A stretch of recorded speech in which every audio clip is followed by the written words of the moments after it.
Score North and ScoreNorth.com. Welcome in, everybody, to another edition of Reckless Speculation Thursday. And Judd, I'm going to need your help because I think my button bar might have froze here. So you have freedom and carte blanche. Straight talk. There you go. Reckless speculation. All right. Reckless speculation. What if instead of getting reckless speculation? All right, I helped enough. Did I help enough? How come I don't have access to a button bar? Rapid fire. Because of what you just heard for the last 20 seconds. That's why we need to. I think maybe I was we asked should for help. I gave it, and now I'm being criticized. Maybe we should just do 30 haters. minutes of Judd hitting that sounder instead of giving you actual reckless speculation. You know what? That Just play. the doubters, Doogie, and the haters, just like the Twins said in that commercial. They're all over us all the time. So many. How haters. much grief have you given the Twins? Now, who knows? Maybe it's just me being lost, during youth baseball season, me not paying as much attention, especially to a commercial. But my understanding is the Twins actually produced a commercial, so it went up the food chain. Yeah. Like higher ups in the organization actually approved. It's aired. Let's air this commercial. Yeah. That throws shade at bloggers, fans for Twitter. Criticizing. Yep, the haters. The 18 consecutive playoff losses, the ineptitude going back a few years when expectations were really high, maybe many years. I guess maybe the 11th season, right? Coming off the success of 10. Now, this season on top of that, yet this commercial is still airing? Saw it last weekend. To even act like it's not warranted criticism for 17 years. Like, you guys literally haven't won a playoff game in 18 tries. We will get to some Twins discussion and what might be percolating here in terms of trade rumors, but we got Doogie in the house. It's Reckless Speculation Thursday. You can find Doogie on the 5 Eyewitness News sports team on the TV side, and then on the podcast side, he does the Scoop podcast here with us on Score North. So, Doogs, we saw a report from Jay Michael of the Indy Star. Myles Turner he led the league in blocks last year with 3.5 blocks per game. He can shoot some threes. He's a big man that can get outside. He can play inside. The Timberwolves would love just another capable body who's tall to play next to Towns. And so he has put the Timberwolves specifically in the discussion in trade talks with the Pacers for Myles Turner. He said the Timberwolves are very interested, along with the Hornets as well. What information can you shed on this? Does this make sense as the offseason approaches here for the Timberwolves to pursue Myles Turner? It makes a ton of sense. Jay Michael is a plugged-in reporter. Used to cover the Wizards for one of the outlets in Washington, D.C. for a while. Current Pacers beat reporter for the Indianapolis Star, the main newspaper in Indianapolis. He has a lot of contacts. He knows his stuff. He did not randomly put that out there. I will say on my front, maybe very subtly, about 3-4 weeks ago on the Scoop podcast, I had Gerson Rosas on. I brought up the idea of trading for a player like that, and I mentioned one name. It was Myles Turner. I then had David Thorpe of TrueHoop.com on the podcast a couple weeks ago. I was a little bit more specific, asking David what he thought about the Myles Turner fit here. So I can just promise you I didn't randomly bring up Myles Turner's name with Gerson, with Thorpe. But yeah, credit to Jay Michael for getting it maybe more out there than I or others have previously. But yeah, he makes a ton of sense. Phil, it was just last night, Rudy Gobert, who would not have gotten my vote, by the way, but he wins Defensive Player of the Year. But if you looked at the voting, Myles Turner finished 5th, 6th, 7th? I mean, he was top 10 for Defensive Player of the Year. You think about how badly this team needs defensive help. So yes, just from that standpoint alone, I've said for a while, Karl Anthony Towns, Gerson said this on the Scoop podcast. Who cares what I think? Gerson believes that Karl, maybe not for 38 minutes a game, but Karl can guard opposition fours. You are who you can guard in the NBA. Also, heck, in the college game. Offensively, it's very much positionless. Yeah, a guy brings up the ball, initiates the offense, but Steph Curry. Do you consider Steph Curry a point guard? Is he a shooting guard? I mean, that's just one of many examples, right? On offense, it's very much positionless, but it's who you can guard on the defensive end. I think Carl can guard opposition fours, right? That's part of this equation, right? That's part of this conversation. That Karl Anthony Towns, then, if you trade for Myles Turner, Myles guards opposition fives, the center, and Carl guards opposition power forwards, the four-man. But yeah, it makes a ton of sense. A couple years ago, before Ricky Rubio landed in Phoenix, the Suns, were very aggressive in pursuing Ricky, but so were the Pacers. Kevin Pritchard is the president of operations, or whatever his official title is, the big decision maker in the Pacers front office. Pritchard's been there for a while. So Pritchard was there when they had interest in Rubio just a couple summers ago. So presumably there's still maybe some interest there. Now, they have Brogdon. They have, O'Connell, the former, is it TJ? Is it McConnell? O'Connell, the small point guard. He went to the University of Arizona.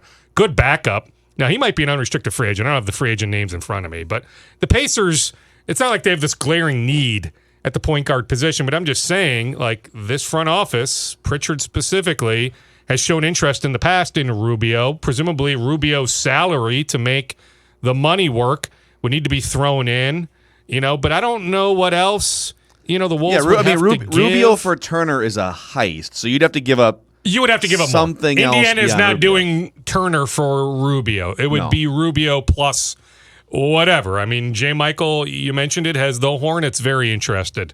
The Knicks have interest. There's some other teams, potentially the Lakers, potentially the Clippers. Like, if Myles Turner is truly out there, and I absolutely, just from a logical speaking standpoint, I absolutely can see a Turner trade happening this summer. So when Indiana starts taking calls, making calls, there's going to be 4, 5, 6, 7 different offers for Pritchard to choose from. So how do the Wolves trump other teams' offers?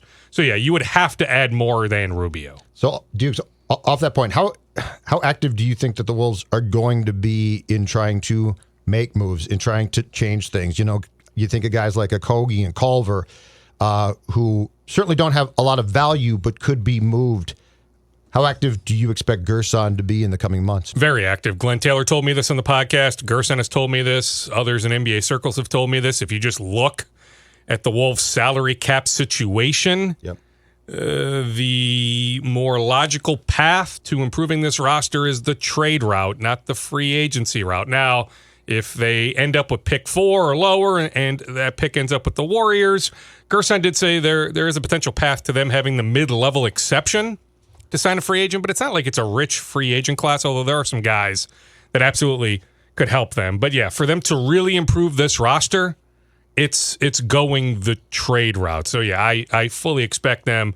In fact, I'm positive they've already been active in some regards. That activity will continue, and we'll see if all that chatter eventually does turn into actual action where they do acquire, whether it's Turner or somebody else that can help them in the front court. But really, they need to make some moves. Myles Turner would be a fantastic addition, depending on what you'd have to give up.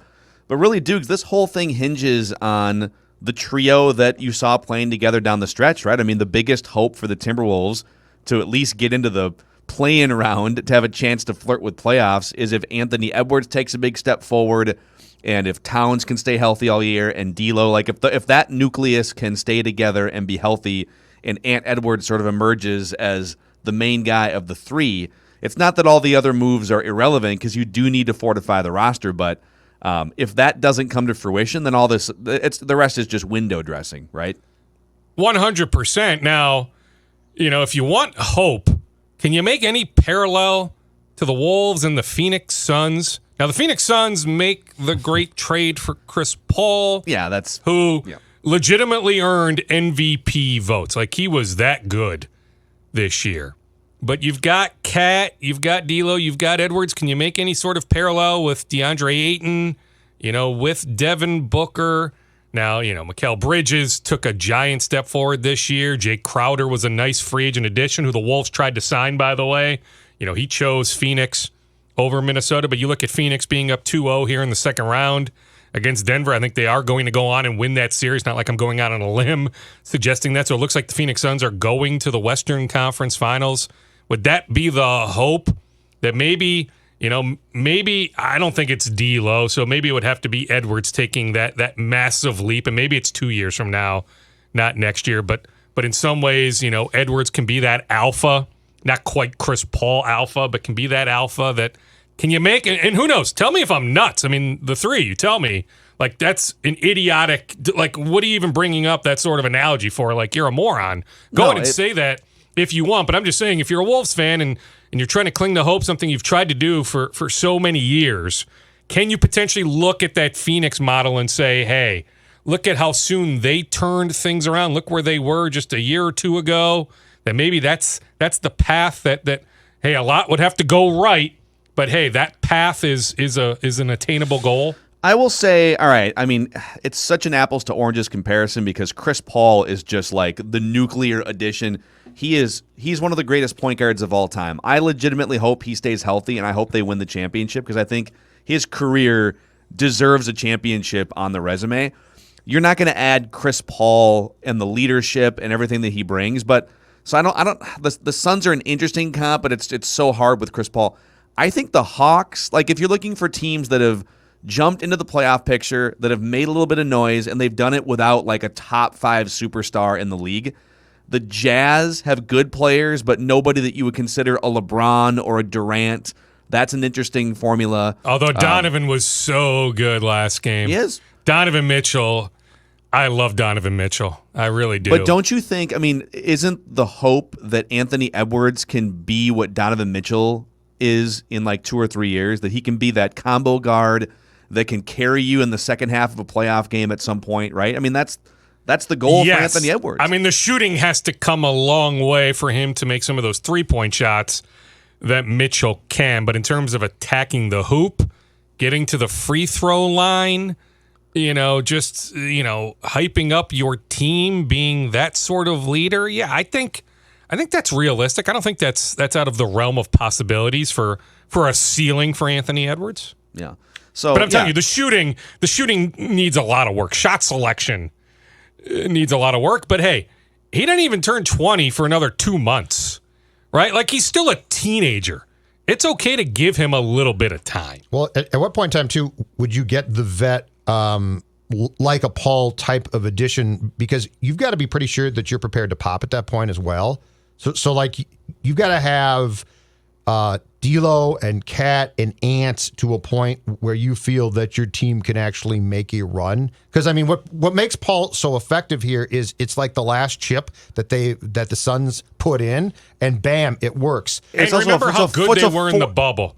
It's a $40 million chip, though. It's a $40 million chip. But that's what I'm saying is you've got to make sure. Yeah, and it can't be at the wrong time too. Here's my who is that guy? Well, I mean, that Paul situation was pretty unique. It is. Phoenix going 8-0 in the bubble. Yeah. So Phoenix felt like we're that close. So what I think that we need to see, and I have no idea if this is obtainable next season, is this. Are the Wolves close to where the Suns were in the bubble, that team? So, like, because before I don't think you're going to jump from where the Wolves are to where the Suns are present day. But I do think that you should be in a position to be a playoff team that improves mightily, that at least shows promise that you're going in that direction. Well, and in that, breath, that would be the Wolves then being a top 10 team next year, yes. Minimum, getting into the play-in tournament. Yes. Then a year from now, finding that Chris Paul move to then make, that next leap. Correct. Right? I mean, that's what I'm saying. So much went right for Phoenix. Like, for them to jump all the way up to the 2 seed, like, that's pretty rare. Mm-hmm. So that might be the outlier. Like, that's not the trend. But if you're the Wolves, that should be the goal. Sure, but where they were in the bubble is obtainable for this franchise. 100%. That part's obtainable, and that's where you should be headed, at least. Yeah. Well, and you would think if these guys can maintain health, right, and we should find out here in the next day or two if Anthony Edwards is the Rookie of the Year. I think LaMelo Ball is going to end up winning, but if I had to vote, I would have voted Anthony Edwards because durability matters to me. Yes. So if these guys can stay healthy, specifically more so D'Angelo Russell, but if that threesome of Russell, Edwards, Cat can play 76 games together next season, I mean, presumably a guy misses a game here or there, maybe a couple games, but, is something like 72 games together. Is that possible, right? So you've got a little bit of leeway there with maybe 10 games missed, among the trio. But yeah, I mean, if you can maintain health, the way they finished, what was it? A winning record over their final 16 games. The offensive rating was up there. The defense still needs so much work, though. Yeah. It just does. Boys, this period of reckless speculation is presented in part by our friends at Federated. Never recklessly speculate without proper risk management resources. That's what Federated brings to your business. They've been around in the state of Minnesota, based in Owatonna, for over 100 years, and you can find out more about how they can help you through any sort of ups and downs over the long haul that your company may face. Find a full list of industries Federated protects and find out more about the risk management tools they provide at federatedinsurance.com. Remember, at Federated, it's our business to protect yours. Reckless speculation. Any other Wolves nuggets, Dukes, before we dive into Yeah, so Twins things? it sounds like Micah Nori, most recently on the Detroit Pistons staff under Dwayne Casey, worked with Chris Finch in Denver. I would just say keep an eye on that name. So we know David Vanterpool out, Brian Gates out. So there are two assistant coach openings on Chris Finch's staff. The key hire is who does he bring in to run the defense? That isn't Micah Nori. If this thing gets all the way to the finish line, I mean, he's certainly a name to know. I'm bringing up that name for a reason. So keep an eye on the name Micah Nori to join Chris Finch's staff. But I'm told in Detroit, he was more focused on the offensive side, not the defensive side. So Chris still needs to bring in somebody to help coach defense. Also, 1 week from today, I know the Wolves have a draft workout at Mayo Clinic Square. Draft workouts are picking up. Like Jericho Sims, Minneapolis native, was at the University of Texas. He works out today for the Golden State Warriors. McKinley Wright, Champlain Park High School, great player, University of Colorado. He works out today for the Golden State Warriors. He worked out earlier this week for the Cleveland Cavaliers. So draft workouts are picking up. The Combine begins on June 21st in Chicago. Lottery night, June 22nd. That's where we find out if that 27.6% chance comes to fruition and the Wolves end up with a top 3 pick, or do they end up handing their pick, if it's pick 4 or pick 7, whatever it is, to the Warriors. So things are ramping up as we sit here and talk on June 10th. A lot of stuff is happening over the next couple weeks. On the Twins, question. So incredibly, because I think that it's just basically trying to be as positive as possible for the fan base. When the 6-game homestand began against the Yankees, Doogie, on Tuesday night, Twins GM Thad Levine said before the game. Yeah, and we were in on that. Yeah. It was interesting. I don't think the listeners care about this, but we were the only TV station with a camera in on that mix. And that's awesome. But what he told you was, we're going to get done with these 6 games, and we're playing good teams, and we're going to decide. Okay. They've been done for a while, Judd. I know they have, and I think they actually know that. He didn't want to acknowledge that, but they know that. But that's my question is, do you have any inside information or about where this might go relatively quickly now, because you've essentially gotten your ass kicked for 2 games. They might win tonight. I don't know. I don't care. The Stros are going to beat you probably 2 of 3. So, are we getting to the precipice of the Twins pulling the trigger on at least some deals? Because I do believe, and I think we talked about this on the bonus scoop on Tuesday, there are veteran players that can be moved here pretty quickly, and it's not like if you wait till July 30th at the deadline that you're going to get a ton more for them. Correct. I mean, specifically starters, right? Yes. Tonight's starter Happ. You can get something. It's not going to be a lot, and you may need to eat $1 million or $2 on $2 million on the contract, but you can get something for J Happ right now. You can probably get something for Michael Pineda right now. Mm-hmm. Yes, I'm not going to predict a trade here like tomorrow. The old "it takes 2 to tango" still applies. But yeah, my sense is the Twins are going to be a bit more proactive in that regard. It's what we talked about on the Tuesday podcast that I brought up the specific name Nelson Cruz, that I know for a fact that Tampa has liked him for a few years. In fact, they had dialogue with Nelson Cruz's agent in the winter about bringing Nelson on board then. Tampa still has a glaring need at DH. Now, we can debate how much Nelson Cruz has left, as he's about to turn 41 here in a few weeks, early July. But, be proactive on that front. Call Tampa and say, okay, how much money do we need to eat? Who are you willing to put on the table? Give us a pool of prospects to choose from. And if we eat 75% of the contract, is there a different pool of prospects we can choose from. I'm sensing that it's getting closer to that point. And it might not just be Tampa. I mean, Oakland maybe could use a DH. Maybe the White Sox. I mean, there might be some other, potential landing spots for Nelly. But I think that general idea of the Twins moving closer to getting to that point is spot on.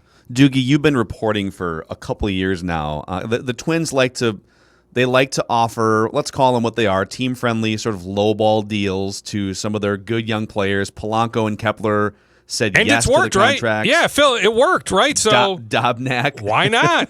Got a $9 it worked. million deal. They got Polanco and Kepler to sign. Yep. And to this point, Berrios and Buxton, they haven't been able to reach an agreement. Those guys both have a year and a half left on their contracts. I don't think there's any chance Buxton gets traded right now. I think that maybe that's an off-season discussion. But on Berrios specifically, to me, I think you have to make a determination in the next month. All right, we've had these discussions for a couple of years. We like you. We'd like to lock you up long-term, Jose. We need to know in the next 30 days if you're in or out on a contract extension, because if you're out and you want to hit free agency in a year and a half, it probably makes sense for the Twins to explore trading him now so that they can maximize their return, and whoever trades for him is going to get 2 potential playoff stretches over 2021 and 22. So I guess my 2 questions are, do you think they would legitimately consider trading Berrios in the next month and a half? And how far apart are the 2 sides from what you can tell on a contract extension these last couple of years? Well, I don't think it's ever come close to Joel Wolf, Jose Berrios' agent, saying yes. That I don't even think there's been an offer where, he had to sit there for a day or two, really, strongly contemplate it and say, oh, okay, should we take this offer, Jose? Yes or no? Like, I don't think it's ever, gotten even to that point. So the 2 sides haven't come close. I'm with you, Phil. Whether it's Toronto or some other team that can use Jose. Yes, if they can have Jose for 2 playoff pushes, 2 potential postseasons before he hits unrestricted free agency, this is presuming that the 2 sides can figure out a collective bargaining agreement this winter, that there is the semblance of a 2022 season. But if you're a team and you can have Jose for a full year next year, whatever that looks like, and a playoff push plus, if you make the postseason this year, yeah, I mean, for the Twins to get the most in return, yes, you trade him now, not in the winter, not trade deadline 2022. So I think they're still going to continue to have some dialogue with Joel Wolf, and if it doesn't get close to the numbers that they can agree upon, I wouldn't dismiss that idea. And I know some smart baseball people, including our mutual friend Patrick Royce, who is convinced the Twins are going to trade at the pool, right? Jose Berrios. I think he also said it on Michael Rand's podcast with the Star Tribune. Sure he said it on our podcast. You said it on Unchained as well. Yeah. Yeah, okay. Well, I haven't listened to Unchained yet. I'm a little behind on my podcast. But yeah, I mean, I know Patrick is out there, and I don't think Patrick is just randomly saying that.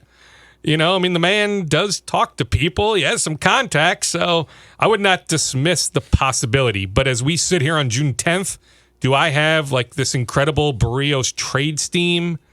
I do not. I still look at that McCullers Jr. contract with the Astros. Remind me again, we've cited it a few times. Is it 5 years, $85 million? Yeah, something like that. Something like that. I mean, you're going to have to get to about that ballpark. Right. If not go a bit I do higher. that. I do. I see. That's the thing, and I think people, because I've been tweeting about this Berrios thing for a month now too, and we've been talking about on the show. My first personal choice would be to extend him. Like I mean, they don't. Who are their pitchers next year? Duran might be up, Balazovic might be up, but I like to extend him. But if he just flat out wants to go to free agency, then I trade him. I trade him now in the next month. I'm with you. I mean, you look at the rotation next year. Kenta Maeda is locked up. Okay.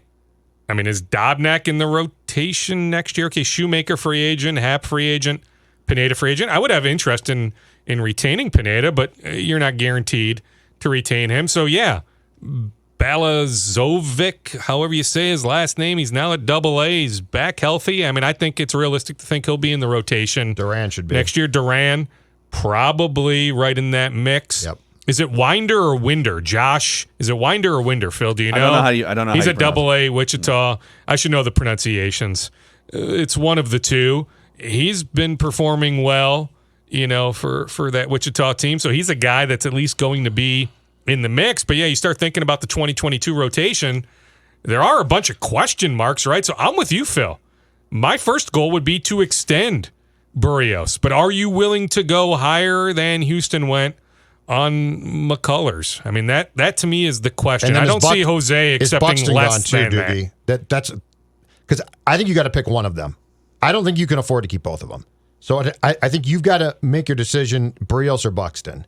Why does it have to be one or the other? So you start looking at the payroll, and Simmons is off the payroll, and Cruz is off the payroll, and you've got Kirilloff at a low number, you've got Larnach at a low number. Donaldson. You would think at that point Royce Lewis is an everyday guy at a low number. So I don't know why it has to be. I would hope it wouldn't be, but I'm just saying I have a feeling it's going to be. And that at that point, Josh Donaldson. Well, at that point though, he's just got the 1 year left or so, and you start thinking about the money. I hope you're right. And you can have the money go up, right? So maybe you can find a happy medium where Buxton's salary for 2023.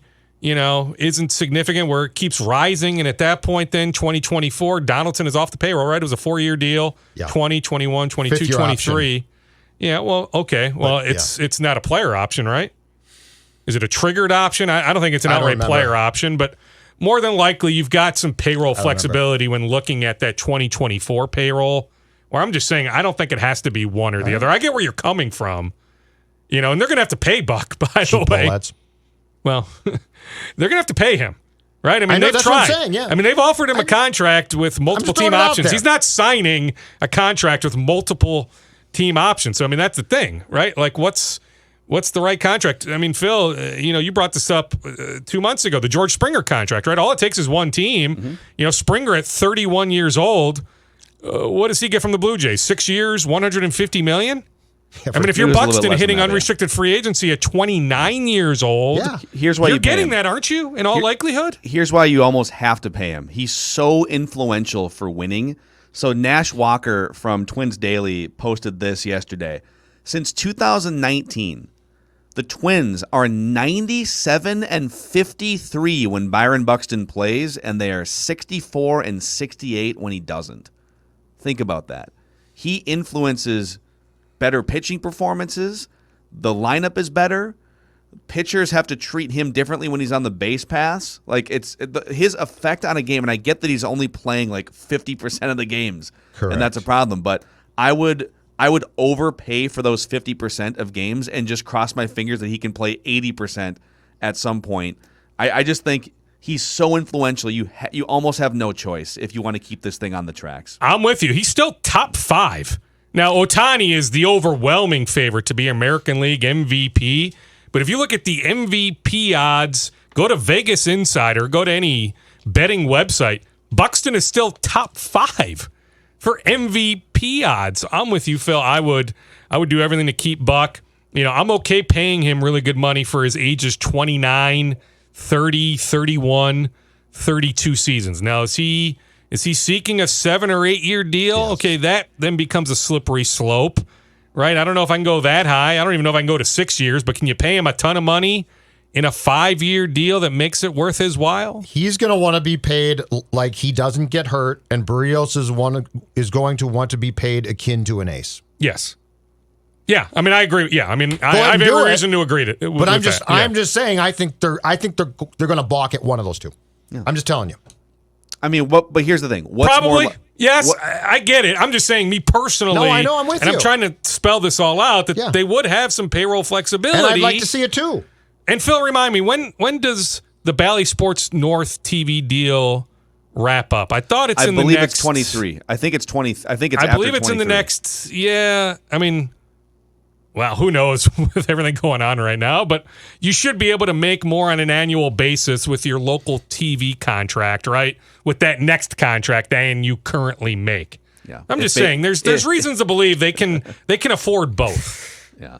If baseball still exists in 2023, based on the way the sport is nosediving right now. Do contracts toll when there's a strike or a lockout? Because if we don't have a 2022, do those contracts run or do they toll? Well, we've never missed a full season, so we don't know. I don't know. I'd just be curious to know. They get prorated. They got prorated last year. Right. I would assume they probably got I don't know if they got prorated in 1994. They'll probably argue. Do we for really them to believe run. that an entire season is really going to be lost? And Phil, you're right. Like, could you imagine if there isn't a 2022 Major League Baseball season? At that point, I'm not suggesting board up the ballparks, but man alive, like baseball, like, lacrosse, other sports would jump up. The interest in this country in soccer would jump up, I would think, significantly. Mm-hmm. Like baseball would start falling way, way down the pecking order. Like, I would hope the two sides realize that they have to come to some sort of agreement, even if it's April, and it's a 100-game season next season, Rob not Manfred, 162 games. I know people love to rip on sports commissioners, and sometimes like those guys have really hard jobs, but Rob Manfred is legitimately one of the worst commissioners in the history of any of the four major professional sports. Yes, but at least he now has Theo Epstein working. But Doogie, I'm just saying, I think Theo can be a key to all this. That's a great thought. Here's the problem. Manfred was hired by the people who own these teams to orchestrate a lockout. He is so bad at the rest of his job and cares so little about baseball. Look at this. It makes perfect sense. He is Gary Bettman in 2004-05, and they lost an entire year, but they got what they wanted. And that's what he's there to do. But that's a dark comparison because hockey has never been the same in popularity since they took bad TV deals with Outdoor Life Network at the time? OLN was great. I don't know what you're talking about. Then they rebranded to NBC Sports Network. I mean, like, but the owners loved it, man. They got what they wanted. They won. Well, in the moment, maybe, but I don't think you'd say going back 15 years, the owners didn't win. Like, some of the teams are very profitable, but I mean, there's a handful of teams that lose money in the NHL because of the bad TV deal they signed. No, but they broke. But the point is, the lost year broke the players. Like, the players broke and came back, and basically, the league got what it wanted to dictate to players. Manfred is only there for this. He's only there. He is not there. I guarantee you, within 2 years of 2022 being done, he'll be gone. He is only there to try and break the players as much as possible. There's no other logical conclusion given what he's done. He's done nothing for the game itself. He doesn't care about the game itself. Seelig didn't.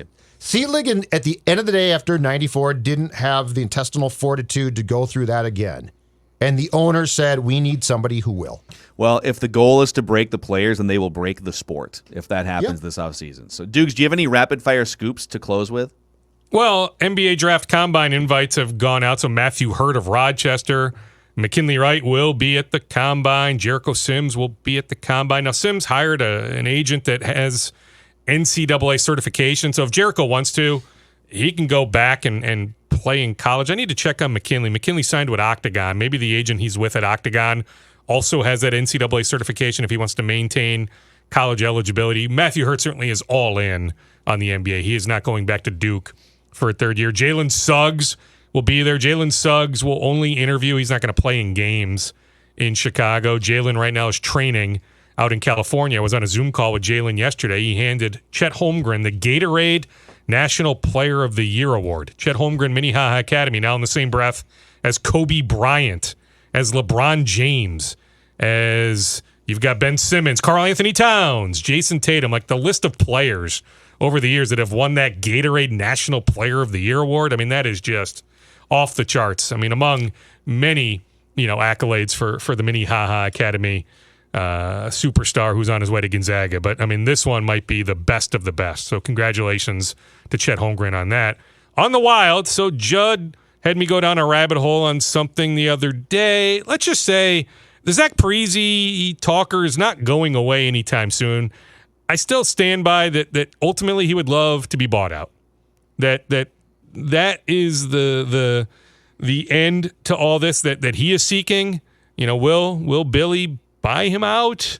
I think there's a little bit of a divide, at least among, some of the players in that locker room, where they side on the Parise conundrum, and the fact that Parise is a healthy scratch games 1 through 3 against Vegas. So I'm just telling you, just because the Wild season is over, just don't forget about the Zach Parise angle and how that unfolds this summer.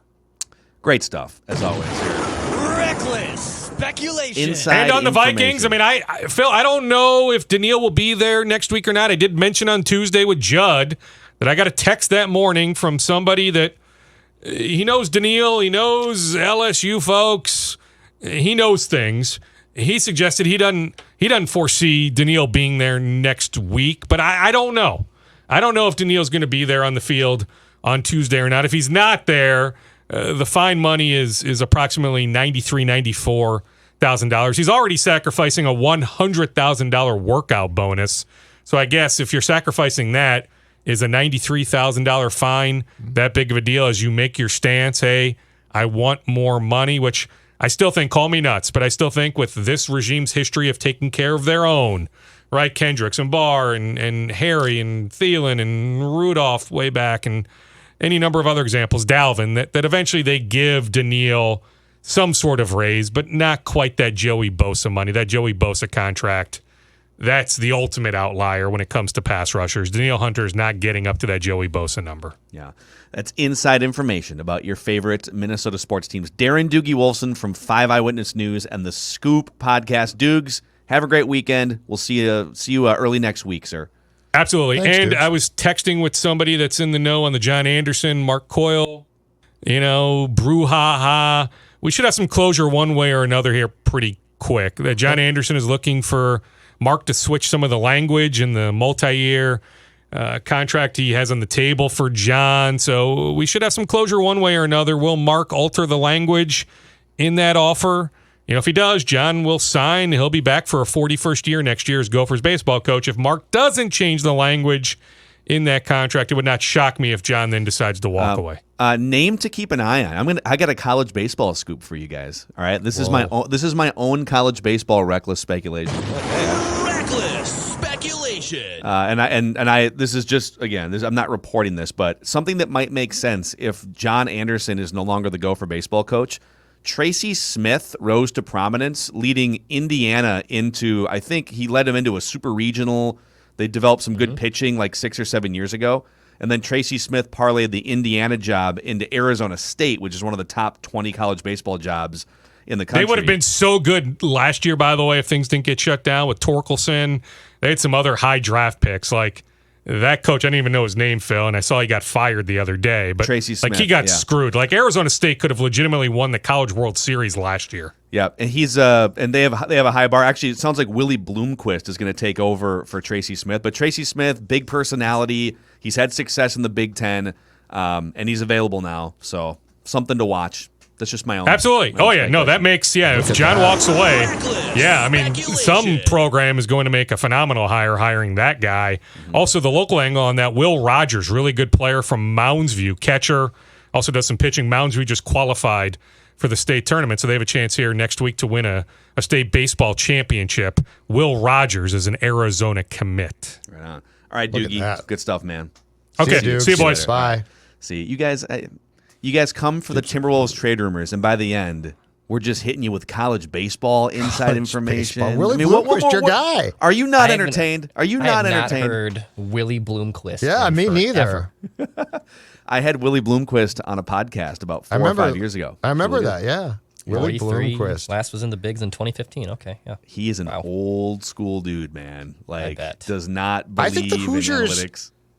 I think the team that you're talking about, Phil, I think they became the first Big Ten team in years to qualify for the College World Series back then. And that team might have had Kyle Schwarber on it. Schwarber was on there. Yes, Yep. 100%. We are your home for college baseball right here at Score North. Yep, Score North. well. All the inside. We're college switching. baseball down. Yeah, coming up next, Go for Baseball podcast. Before we get to old tweets exposed, I debated bringing this up because it's for a good cause. But tonight at Target Field, Oh boy. Bernie Williams is throwing out. No, I'm sorry, he's not throwing out the first pitch. Bernie Williams is doing the national anthem. On his guitar, I bet. Yankees legend and great, I believe, maybe even Grammy-winning musician, if not, maybe nominated, Bernie Williams. So he is spreading the word. This is the great cause. He's spreading the word about idiopathic pulmonary fibrosis.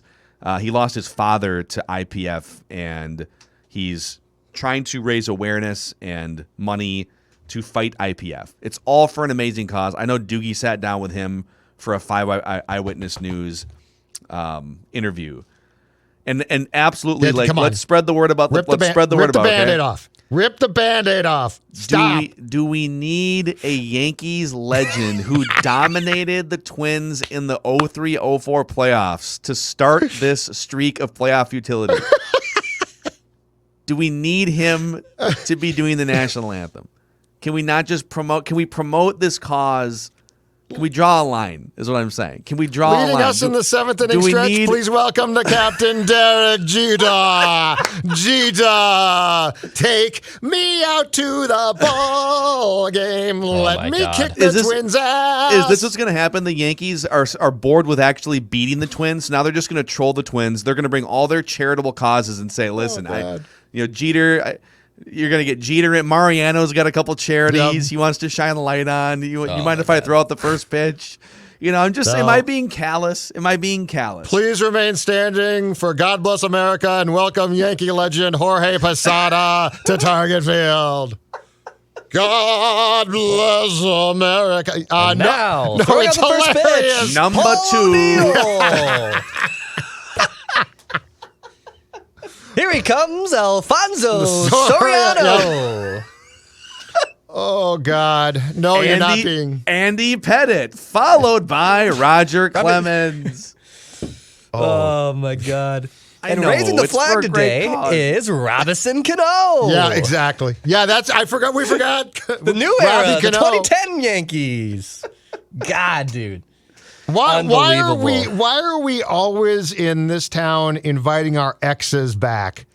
It's a terrible idea. We gave the broken bat rocking chair to Rivera. Like, hey, I know that you've owned us for a decade in the playoffs. I did kind of like that one. Embarrassed us. But here's a fun gift we put together for you. Thank you, sir. May we have another. We're so nice. We're always so inviting. Nice. You know what? Oh, yeah, please, go ahead. Kick our ass, and we'll give you, I don't know. Oh, come back and bring your new wife, because we'd love to meet her. I mean, despite the fact that you cheated with her on us. Yeah, we'd love to meet her. No. I don't know. I feel terrible, because we should be raising awareness for things like IPF and this cause for Bernie Limbs, all right? So I'm conflicted on this. If this was any other team, I don't think that we would mock it. Like, if this was Fred McGriff coming back to play the guitar, we'd be like, okay, cool. Fred McGriff, Crime Dog. It's the Crime Dog. He's back. Right? Wasn't he the face? He was the face of the Tommy Mansky training videos, too, right? He had that super high hat. Absolutely. Here's the hit dog, Mo Vaughn, to throw out the first pitch. And I'd be fine with that. But it's the Yankees. Yeah, I don't like it's the one team that really, like, they are the face of your playoff utility. I know. We have no edge. It's just kick our ass up and down. Yankees, the Twins are never on like ESPN anymore. They're never on SportsCenter or like I watch Get Up with Greeny. The other day, the Yankees are just getting absolutely hammered in the press. They're hovering around 500 halfway through the season. Aaron Boone's on the hot seat. They had lost 4 straight games coming into the series, and they just take out all of their frustration on the Twins in the first game of the series. And they lead Get Up, right? The next morning, it's like the Yankees, the best medicine for a Yankees losing streak, the Minnesota Twins, and Bernie Williams, come on down. I don't know. Yep. Here to drop the puck on opening night at the Xcel Energy Center is Patrick Kane. Patrick Kane, everybody. I'm sure he has a charity. I'm sure Patrick Kane has a charity. And we would love to shine a light on good causes, but I just think there needs to be a line somewhere. Again, it's the team that signifies everything that's wrong when you're good, too. That's what really hurts. Correct. Yeah. The Yankees signify everything that's wrong with your team when your team's at its best. Yeah. Well, these Talking Twins discussions, by the way, are always presented by our friends at Dennis Kirk, DennisKirk.com. Whatever you ride, Harleys, Indians, metric cruisers, sport bikes, whatever it is, you'll find what you need at DennisKirk.com. 160,000 parts and accessories in stock. If you order by 8 p.m., they ship the same day, and shipping is free for orders over $89. Best in the business, and when the open road calls, head to DennisKirk.com. All right, let's go back in the archives. Declan does a deep dive into 10-plus years of all of our tweets, and he exposes us. Old tweets exposed. We'll see who's got the worst of it this week. Declan? It's definitely going to be me again. From our 2013 Twins conversation that we did on a random season recall on Tuesday, we're going to keep that theme era-ish going. So we'll start with Phil here. And this isn't necessarily crazy bad, but it's It's curious. It's worth bringing up. Okay. February 18th, 2014. Twins number 5 starter candidates who are out of minor league options ranked by how intriguing they are. Number 1, Sam Deduno. Number 2, Vance Worley. Number 3, Scotty Diamond. Now, in Phil's defense, I mean, you were a beat writer. You're covering that team. It was throwing at a dartboard against a bleep against a wall for a number 5 starter, but oof. It was pretty good. Deduno was fairly intriguing just because I'll give you that one. He threw great, nasty stuff. He was throwing spider tack stuff before spider tack even existed. Right. Yeah, Can I actually self-report a more recent tweet? Oh, yes. And to by go all along with means, this? bring this onto the table. All right. On March 29th, 2021, so less than 3 months ago, I tweeted, why I like the Randy Dobnak contract extension. In an era where teams are all in on high-velocity strikeout pitchers, there's still room for other types of outgetters. Dobnak led all of Major League Baseball last year in ground ball rate, and his hard hit rate was 9th lowest in all of baseball. You were possessed by the spirit of Terry Ryan. Oh, boy. Yeah, I was hacked. I had to have been hacked. I don't even remember. I must have blacked out. I don't remember tweeting this. It is embarrassing. And I love the parentheses tied with Trevor Bauer included into that tweet as well. Yeah. So as Putting if- Randy and I'm- Dobnak and Trevor Bauer in the same sentence, just not quite. and I'm frozen. Such a bad tweet that it froze Declan's It screen froze here, me, too. which is not surprising no one. At least I'm wearing a nice V-neck today. All right. We'll go to Judd, and I wish I could see this column, but March 24th, 2016, despite spring struggles, Nolasco over Duffy for 5th starting spot in rotation is far from the obvious choice. Tyler Duffy ended up finishing with an ERA near 6. I believe Ricky Nolasco was also near the same I boat. couldn't stand Ricky Nolasco. I know, and you, judging by the Nolasco tweets, I searched under the Judd Zolgad handle. I couldn't stand There him. was not a single one that, even the signing, you hated him. Muscle car. Oh, his press conference when he came here, Dude, a little behind Muscle the scenes. car. Yeah, a little behind the scenes. Well, two things. I don't think this is very incriminating because Judd is choosing between 2 terrible starting pitcher options here. But we were told, like when the Twins bring a new player in, and like for us, we were about to get Nolasco on for a radio interview on Mackey and Judd, and so part of that process, talking with Twins PR, hey, we don't know anything about him. You know, what kind of things does he like to do? Like, what are some other little side streets we can go down besides just talking baseball? And the response we got back was, well, he likes cars. Yes. And okay. he likes cars and money. Yes. Who doesn't? Already. Well, I think I like money. Should have. I think I like money more than I like cars because I don't need more than like 1 or 2 cars. Phil leads right now. Phil's got a good, and he's got Well, 2 tweets. He's got a good lead. Here's the issue. Uh-oh. Off the top rope with the Swanton bomb. November 27th, 2013. 4 years, $49 million for Nolasco. Seems pretty reasonable to be. Not even for me, because of course I have a spelling mistake. To be. You've spelled, and there's The a B is nowhere near the M on the spelling keyboard. error. To be or not to be, Or to Declan? be, yes, that is the exactly, question. To tweet or not to tweet? God, You should not have dang it. tweeted. Amazing. One of these times. What would have been a reasonable contract, or what would have been an unreasonable contract for Nolasco? 60 million? 70 million? Probably, yeah. 100 million? Probably. Nolasco was $49 million. and that was the contract where I think we basically found out the Pohlads begged Terry to go spend. They're like, we got all this money, just go spend. Yeah, no, they had, because they had all these contracts sort of come off the books, and they were in kind of a retooling mode, and people were hammering them. They just moved into Target Field, and they were selling out the stadium for the first 2 years, and so Terry Ryan was like, all right, I guess we'll push the payroll back up over 100 million so we don't get filleted by the fans. But yeah, Ricky Nolasco. So that dude pitched 12 years in Major League Baseball, mostly terribly. Like he was pretty good for like 1 year. He was pretty good for 1 year with the Dodgers, and then he was pretty good for 1 year with Miami, like early on. Mm-hmm. And he made $82 million playing professional baseball. A lot of cars. 82. Buy a lot of cars with $82 million. Amazing. Yeah, Declan, man, you take the cake on this one. Congratulations. Yeah, That's not even thanks, close. buddy. Thanks, Sue. Thank you. Well, your Dobnik tweet though now is coming back to bite you a little bit. That's a solid contender. It's a Phil. solid contender, but I hit a bomb with. But I mean, Nolasco keep in tweet. mind he went to the salon. It didn't work out well. Yeah. One of these All right, days. good stuff. Good One of stuff. these days. All right, I thanks won't for hanging lose out with one us. of these days. I just don't want to. Boys, tomorrow, Action Movie Rewind, Oh. Rocky 3. Hey, I watched last night. clear your time cards on this one. Okay. I got We a might lot be of going an notes. hour. We might be going I got an a hour. lot of notes. There's I will say this. I believe that there's a lot more to get to off 3 than 4. And 4 was a good discussion, but I feel like 3 is Half more. your show, so we'll have to figure out if that's okay. But yes, I like that idea. Go We can do for that. it. Go for it. Prediction. There's nowhere for him either. Pain. Oh, I love Clubber, man. That was a great character. We'll do that tomorrow. Don't forget Daily Vikings Conversations on Purple Daily. We'll see you guys also on the Score North app, where you can find all of our Score North videos, Judd's articles, podcasts, you name it. We'll see you guys tomorrow.